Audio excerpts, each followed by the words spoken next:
Le bouilleur de cru ambulant était une personne habilitée à distiller de l'alcool avec son alambic.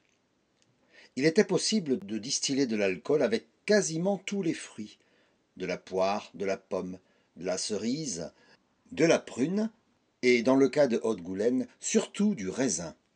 Le métier de bouilleur de cru était très étroitement surveillé par les douanes. C'est l'administration qui décidait des périodes et des heures bien précises de distillation dans l'année. Chaque propriétaire de vigne ou de verger ainsi dénommé au cadastre pouvait venir faire distiller 10 litres d'alcool pur ou 20 litres d'alcool à 50 degrés sans s'acquitter d'aucune taxe officielle. C'est ce que l'on nommait le droit aux 1000 degrés.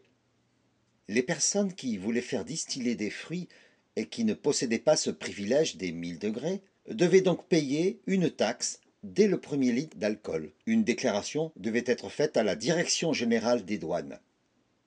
En principe, ce droit des 1000 degrés est un privilège qui remonte à Napoléon Ier, qui accorda l'exonération des taxes sur l'alcool à ses soldats, les grognards.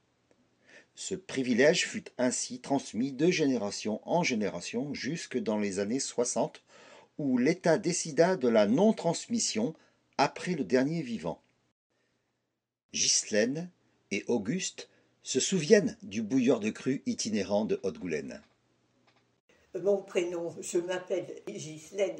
Quand on regarde le bourg, quand vous arrivez de la Louis, vous avez le rond-point. Vous avez un rond-point devant la, la crèche. Ghislaine fait référence au petit parking juste en face de l'espace des Loriots. À cet emplacement-là, autrefois, effectivement, c'était plat. Et le bouilleur de cru était là parce que il y avait, si j'ose dire, un emplacement sécurisé qui était hors de la route. Et quand il n'y avait pas le bouilleur de cru, il y avait les romanichels. Et les romanichels travaillaient l'osier. Et là, le bouilleur de cru était là. C'était plus ou moins marécageux. Ben oui, il n'y avait pas l'école, hein. C'était plus ou moins marécageux. Et donc, il y avait le bouilleur de cru avec son alambic. Il y avait les bonnes gens, il fallait laisser la place parce qu'il y avait les tonneaux qui arrivaient. Et après, ils redonnaient dans des bouteilles ou dans je ne sais quoi. Et quand je crois qu'il n'y avait qu'une période de bouilleur de cru. Et autrement, c'était très fréquent qu'il y avait, je te dirais, ces romanichels. Et je pense que ces romanichels laissaient la place au bouilleur de cru. L'alambic du bouilleur de cru était une sorte de grosse cocotte minute où l'on faisait bouillir des fruits macérés afin d'en extraire l'alcool. Il était nécessaire d'avoir de l'eau fraîche en continu pour refroidir le serpentin de l'alambic, transformer les vapeurs d'alcool en eau de vie. Auguste nous explique pourquoi le bouilleur de cru a choisi cet endroit précis de Haute-Goulaine. C'est-à-dire que les gars amenaient leur fût avec la lie, ils l'amenaient là, et elle était chauffée, ils faisaient chauffer pour faire l'eau de vie. Mais là, au départ, c'était là. Et après, c'était à la Bonaudière. Ben oui, et l'eau qui descendait en permanence, de la louer. Parce qu'à l'époque, il n'y avait pas de Cholet. Et l'eau descendait, et toute l'année, il y avait de l'eau à courir là, dans ce fossé. Désormais, l'alcool se distille de manière industrielle. Toutefois, en France, il subsiste encore entre 250 et 400 bouilleurs de cru itinérants. Vous venez d'écouter la dernière histoire de la balade « Histoire au fil des rues ». Nous espérons que ces récits et leurs commentaires vous ont touché.